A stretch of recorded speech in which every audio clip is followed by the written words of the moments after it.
questions. Okay. One was, you said earlier, like, gasoline is considered as a bad smell. Is that, I was wondering if you could kind of explain that more, because I thought it was just like filth and stuff like that. No, it's actually okay.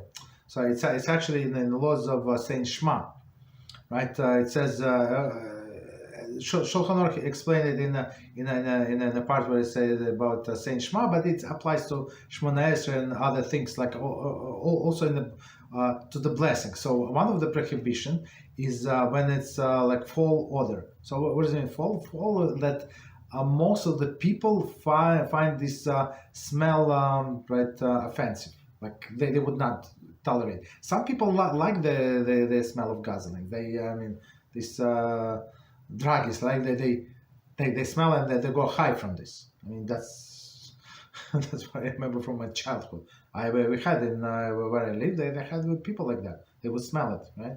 So for them it was a pleasure, I guess, Gan Eden.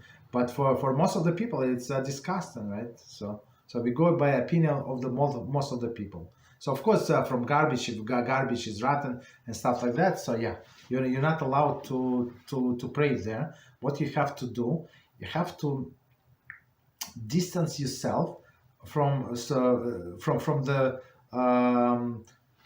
to the point when this you no longer can smell. And from this, you have to distance yourself 4 amos. 4 amos approximately, 7.5 feet, 7.5, 8 feet approximately. And in meters, it's less than 2 meters, something like that, right? From the point when the smell stops, right? You have to distance, and you can say whatever. You can continue praying. Right? So all of the offensive smell that, according to majority of the people, not according to individual.